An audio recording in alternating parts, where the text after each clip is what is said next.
Welcome to Friday Friends, RI Elder Info's weekly look at the organizations and individuals providing resources for Rhode Island seniors, caregivers, and professionals.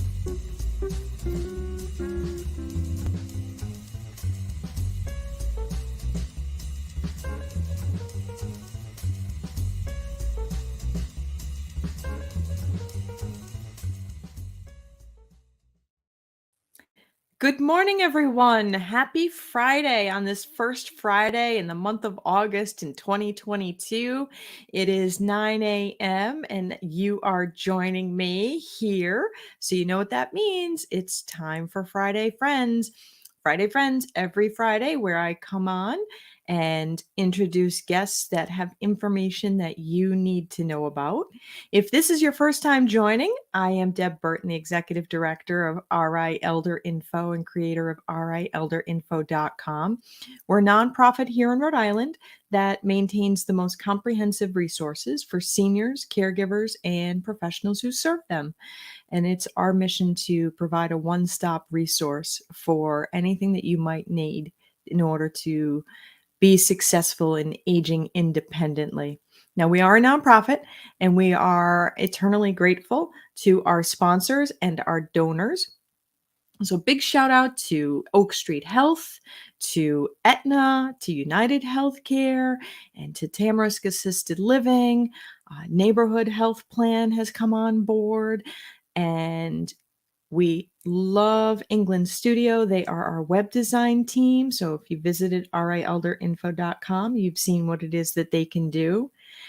And I have to give a big shout out to Ben Barber, who's the wizard behind the curtain of 321 Media, who makes this look good, who brings me on every week, make sure that all the information that appears at the bottom of the screen is correct, make sure that this information gets out to the community. It's been 2 years since I've been working with Ben, and he is absolutely amazing. And he's the only one around who's doing this kind of live streaming. So I encourage you to check out 321 Media because Ben's great to work with, but he makes it look easy and he makes you look good. So I really encourage you to check it out. And you're welcome, Ben. Much more kind words deserved, of course. So today we're talking to a great guy, Jim Vincent of the NAACP. Welcome, Jim. Oh, thank you, Deb, for having me on. It's a pleasure. Thank you. I really appreciate you coming on. So one really simple question. So often we hear NAACP, but I don't know that everybody even knows what NAACP stands for. Sure. The NAACP, established in 1909 in New York State, and in 1913 here in Providence, we're one of the earliest branches. There are 2,200 branches across the country, over 500,000 members, stands for the National Association for the Advancement of Colored People. And it was established because of the problem of lynching in the country and blatant discrimination and racism. And we are the people that are the voice for the voiceless to fight discrimination, bigotry, racism, wherever it rears its ugly head. We're advocates and we're volunteers, and we just believe in what we do. That is awesome. And, you know, we've seen a greater prevalence in the ability to capture things on phones. So things that were talked about, but there was no proof of happening. I think, you know, having the cell phone cameras has really brought to light a lot of incidences that were occurring, but there was that no proof nonsense. What is the NAACP been doing to try to level the playing field and make things just and equitable for all Rhode Islanders? Well, one of the things that we're probably best known for, and we're talking about the Providence branch, is diversifying the state judiciary. Right now, out of 64 judges, there may be 7 judges of color, and we were involved in each of their appointments, lobbying with the Judicial Nominating Commission, speaking with the Speaker of the House, the President of the Senate, and ultimately the governor, both governors, Gina Raimondo and Dan McKee, to make sure that they understood the importance of a representative judiciary, to level that playing field legally We look at law enforcement in terms of the police, but also in terms of judges. So we've been really involved in that, probably more than anything. But we've been involved in voting rights and voting access. Just recently, the governor signed into law the RI Vote Act. We work with 30 other different organizations to make sure that voting is made easier here in the Ocean State. You got to remember, 2 years ago, people were predicting that we were going to have the lowest turnout of all time because of the pandemic. Well, guess what? Certain things are put in place. Drop boxes, early voting, getting rid of the notary and 2 witnesses to absentee ballots. And guess what? We had the highest voter turnout of all time during a pandemic. So we are very happy and proud to increase access to all Rhode Islanders, especially seniors, which sometimes have barriers to voting, and which it should never be, because they've earned that right to cast their ballot. Yeah, and it's interesting because we've had Secretary of State Nellie Gorbea on the show, and our ability to vote is something that here in Rhode Island she has taken very seriously, and it is a very secure ballot system here in the state. What initiatives do you have going on now with the upcoming election, the general election here?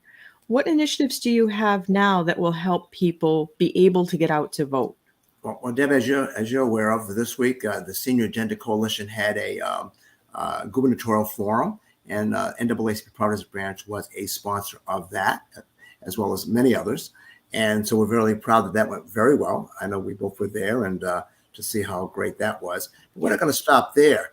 We, along with the historically Black sororities and fraternities and the Coalition of Black Women, are hosting another gubernatorial forum on Wednesday, August 24th at 7 p.m. So circle your calendars. It's at John Hope Settlement House in Providence. So we're doing it again to make sure we're hitting these candidates with different questions in terms of equity and diversity and equality and justice. A little more of a focus than, let's say, the past forum this week. And also in the works, believe it or not, we're going to host a mayoral forum. We haven't secured a date yet, but it'll be at Ebenezer Baptist Church, also in Providence, and you get a chance to see the 3 mayoral candidates talk about issues that are important to Rhode Islanders or people in Providence in particular, and in communities of color and especially. So those are the things that we're working on in the present tense in terms of the next couple of weeks.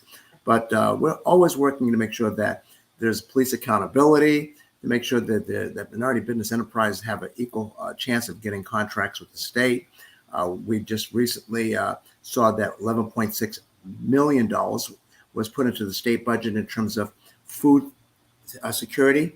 And what I mean by that, it's the SNAP incentive program. All people that are receiving food stamps, and the program hasn't started yet, but it's going to start soon, will get 50% off of all fruits and vegetables that they purchase at the counter. So that's huge. 50% off of all SNAP or food stamp recipients beginning soon. We will get back to you, Deb, in terms of when that starts. But that's something that the NAACP, Progressive Latino, the National Health Institute, with Dr. Amy Nunn and Tony Simon, who was a consultant, worked over the last year to make sure that happened. So that's just a thumbnail sketch of some of the things we're working on this month or in the past month. So can you share why the fruits and vegetables thing is so important? I understand it, but I don't know if all my viewers understand that Rhode Island has food deserts and access to these things can be challenging. Can you explain a little bit more about that program? Rhode Island has food deserts, or places where there is no supermarket that sells healthy foods for miles. Okay, that's one problem. But another problem is that the cost of food has gone rapidly up. But we hear You're not kidding. So inflation, we talk about gas prices, but when people talk about gas prices, right out of their mouth, the second thing they talk about is food prices skyrocketing.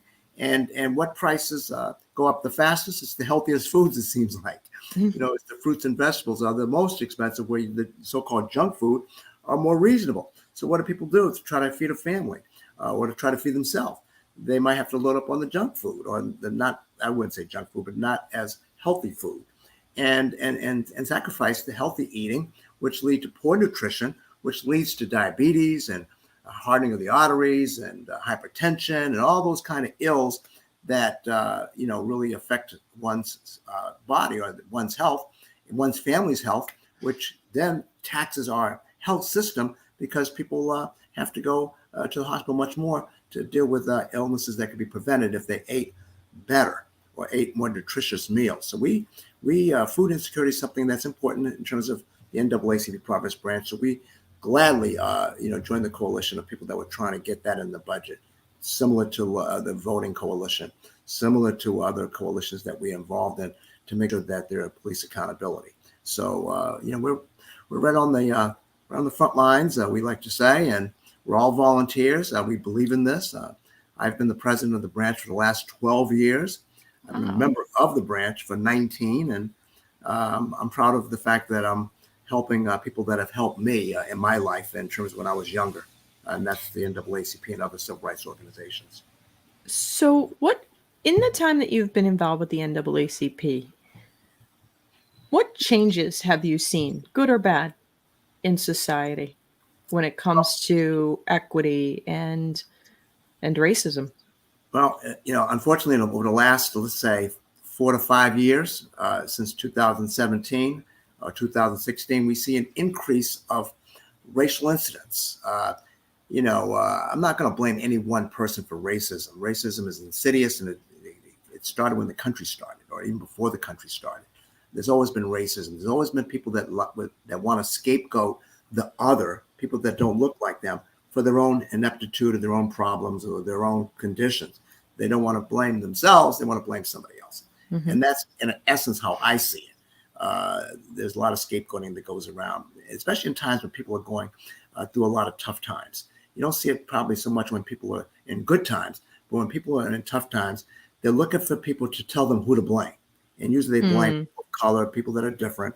And people, unfortunately, go with that and not question that. And that causes racial strife, tensions.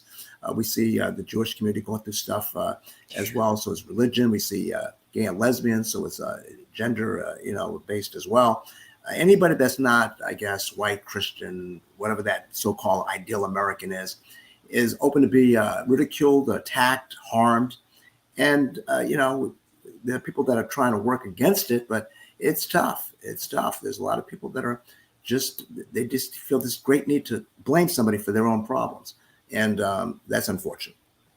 Absolutely. And I think, COVID in some ways brought out the best in people, and in other ways brought out the worst in people, because the stress and anxiety went through the roof, and it became really easy to point fingers at anybody who wasn't like you, right? To blame. And I think it really came from that fear of COVID didn't care. COVID didn't care what your skin color was or anything else like that. And somebody wanted to make COVID be blamed.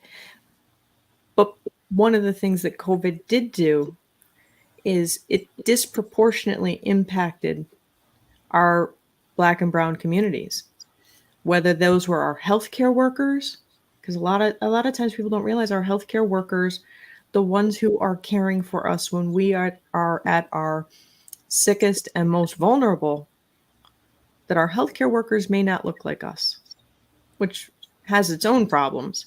Sure. Absolutely. I agree with everything you just said, Deb. I think even in the beginning, when it looked like it was kind of just affecting Black and brown communities, it really wasn't an important issue. Only when it started affecting white people did COVID become a real issue. It's always like that, as long as it's some the other's problem, it's not really an American problem. But once it starts affecting so-called regular Americans, then now it becomes crisis. And, so we were a little late to react to it, but we did. And, I think, we've come through the worst of it, even though there are variants out there. We got to remain vigilant. It's not over until it's over, as Yogi Berra would once said. And certainly we are mindful of that, working with the state and working with health providers and just trying to make sure that we don't ever forget that there is never a time when we're all safe from different viruses and variants or whatever. So health is very important in our community. We take it very seriously, and certainly we'll stay on the case with that. I can mention one thing. I remember last year, or maybe it was 2 years ago, the communities of color, the vaccination rate was really much lower than the white vaccination rate. And it wasn't so much that people didn't want to get vaccinated. It was they didn't have access. They didn't have computers to log on to get a link, or they couldn't stay on a phone for 20 minutes to have a person chime in terms of what to do. So we were able to work with Governor McKee and about a dozen community groups to create a couple of different mass vaccination Saturdays back to back at the Dunk. And through the process that we collectively created, 4,000 Black and brown people got vaccinated in 2 days. It didn't narrow the gap completely, but it put a dent in that disparity gap, which really hurts all of us, because with COVID, if people have it or if people are not being treated, that affects all around us. You can't isolate yourself, but so much from others. So the best way to really be safe in this state is make sure we're all safe.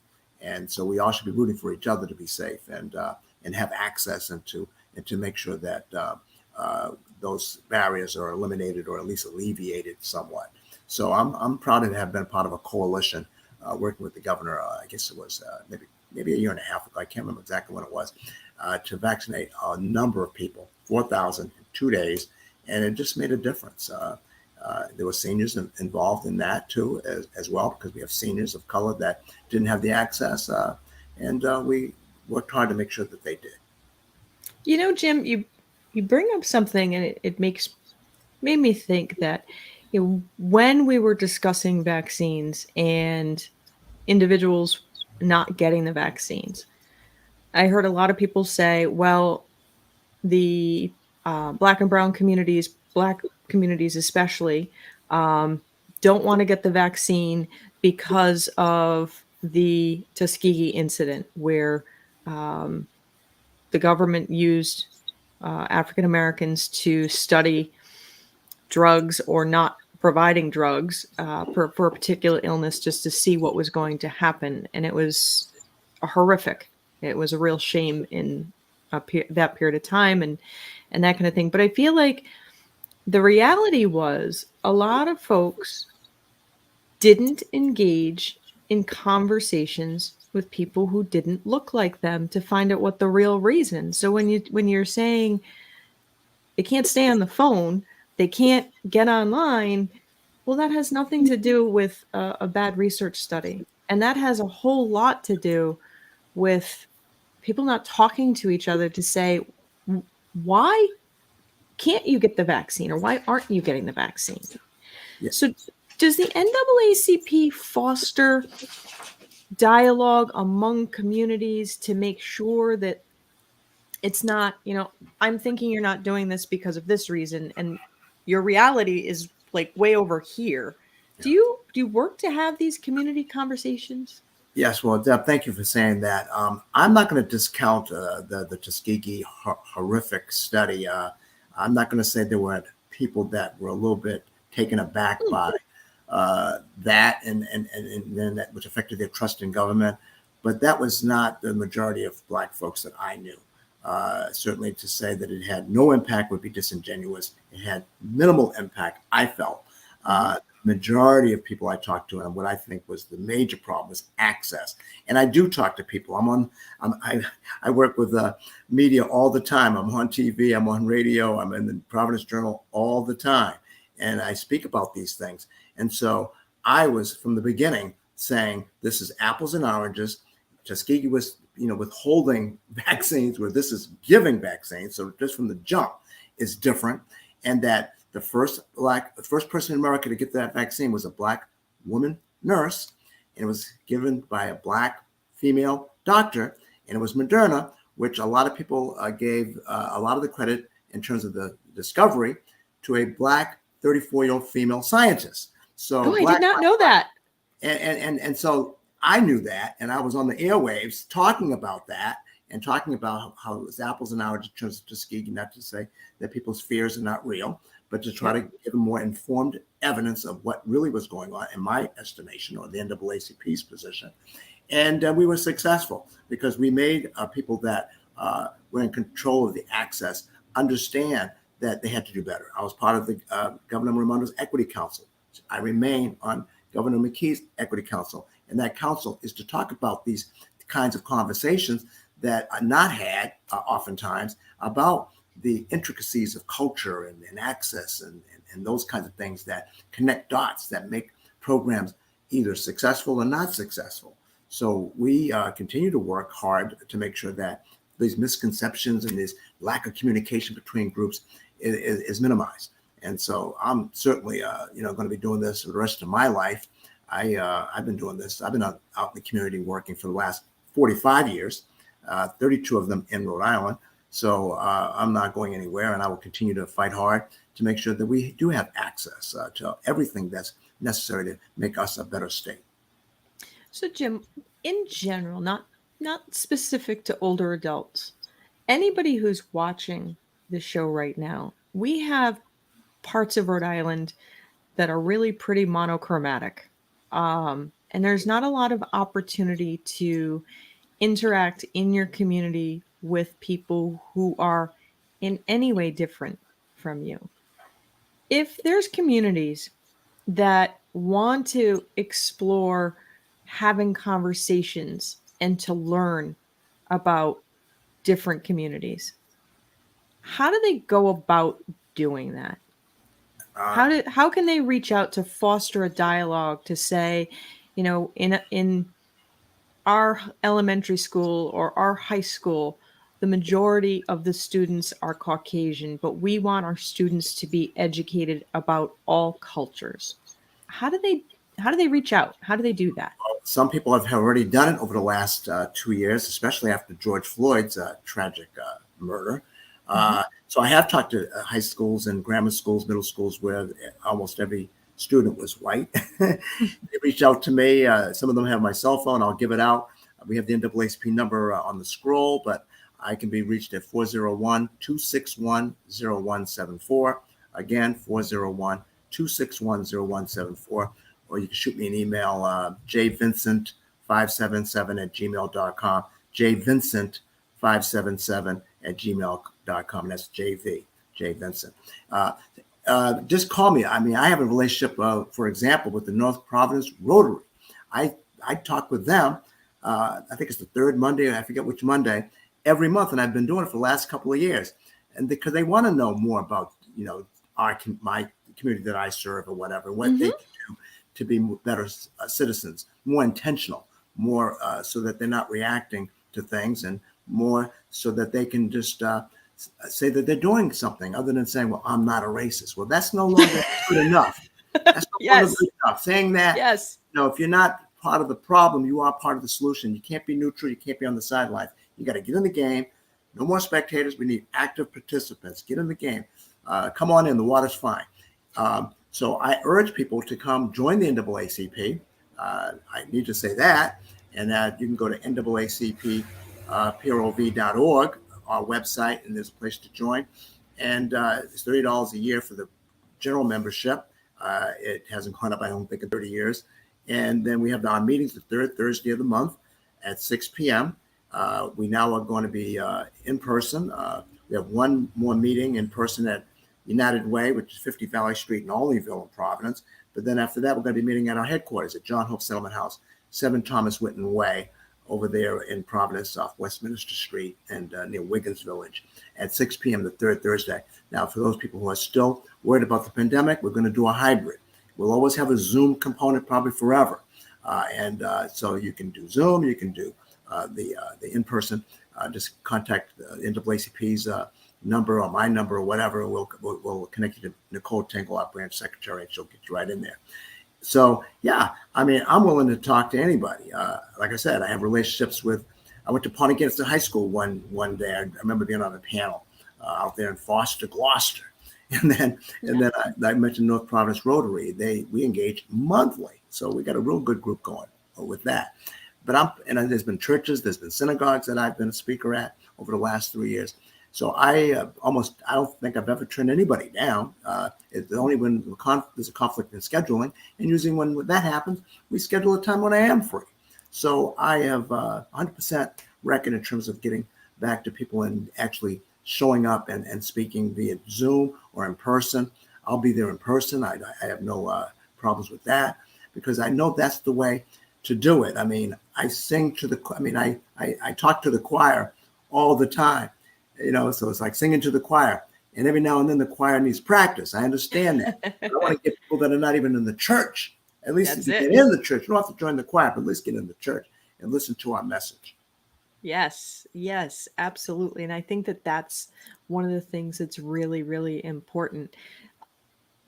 Does the NAACP do education for healthcare providers around cultural sensitivity? Well, we haven't done that, but we work with people that do that kind of work, and we Okay. support them in any way they need us to. I mean, we have a reach in terms of communications, so we know a lot of the stakeholders and key people around the state, and I'm constantly called in terms of, can I get a hold of so and so or this person or that person? Sometimes that's the missing link in terms of something being successful or not. So I'm more than happy to provide that kind of access to people that other people feel is necessary for them to do a better job. And so it's kind of more that convening people as opposed to us having a up and running health committee, which we're looking Makes to have sense. a chair. If we have a chair of a health committee, we'll get a little bit deeper into it, but people have to select us. It's hard for us to select people. It's an all volunteer organization, as I mentioned at the top. So you have to really want to do it.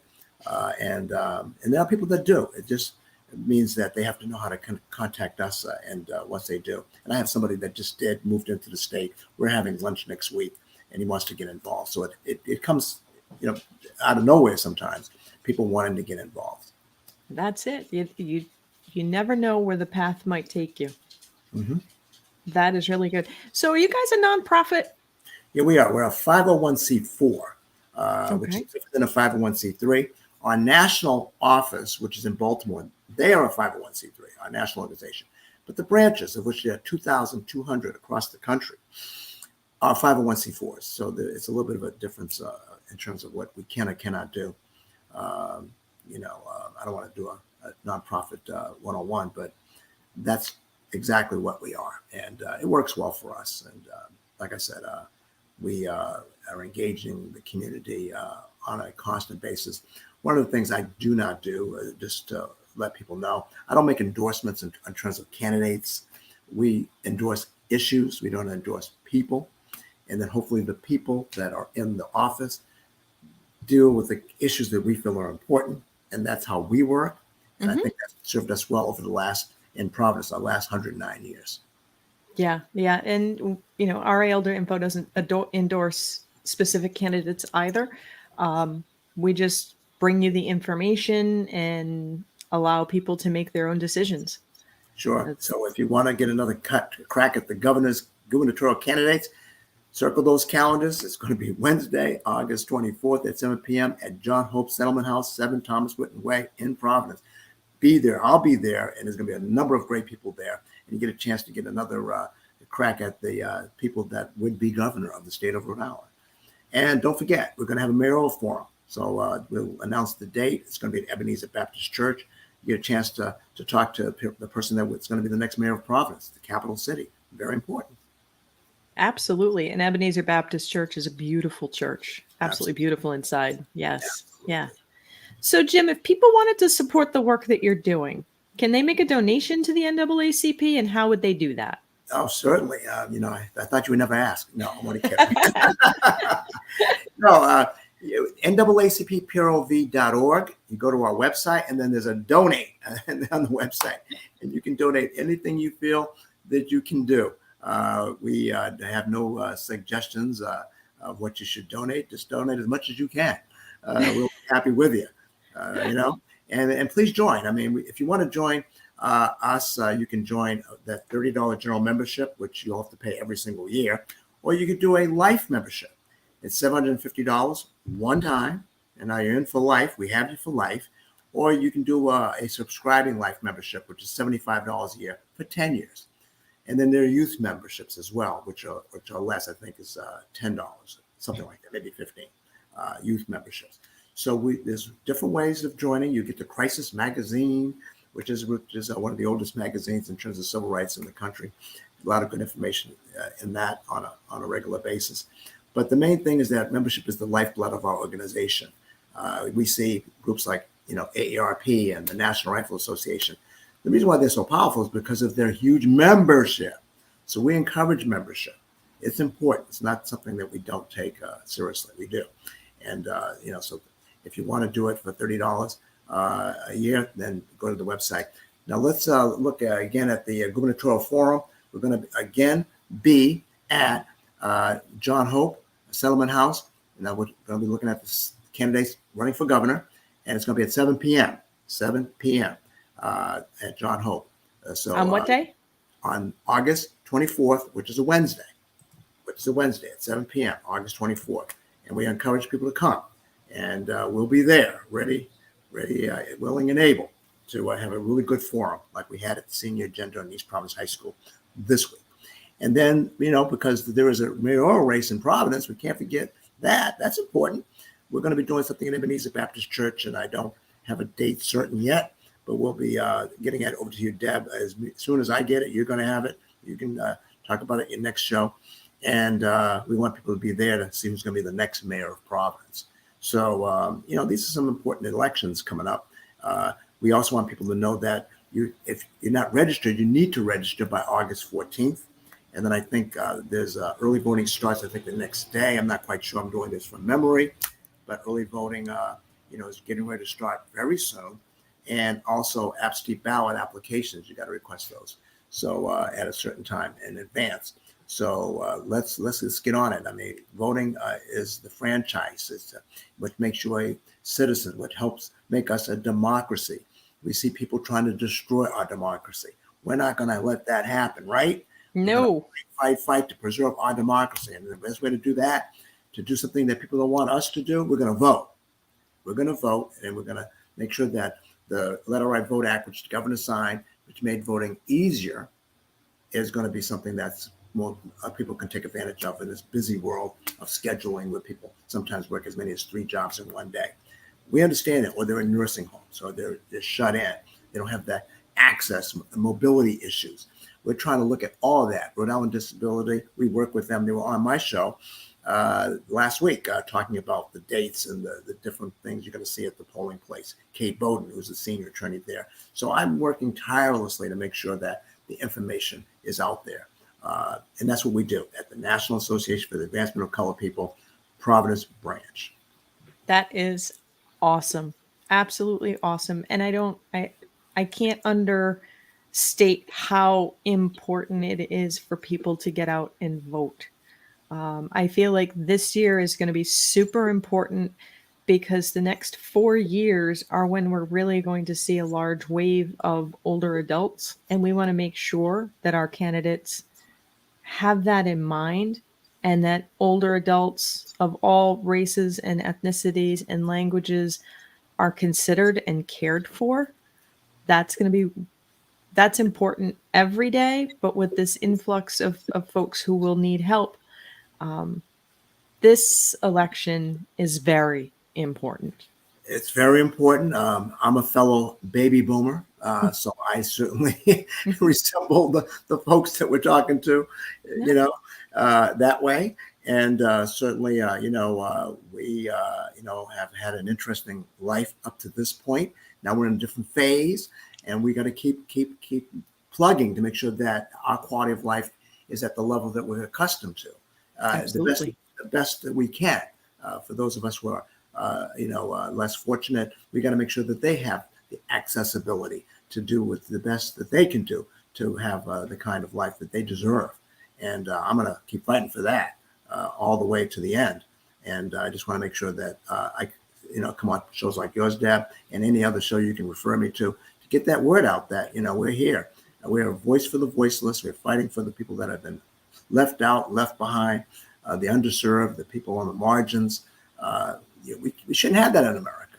Unfortunately, we do. And it's not going to be go away just because I snap my fingers. We have to work at it 24/7, and I try to be that person. Absolutely. And I like that, being the voice for the voiceless. Don't be afraid to raise that voice either. No, well, I'm a lot of things, but I'm not shy.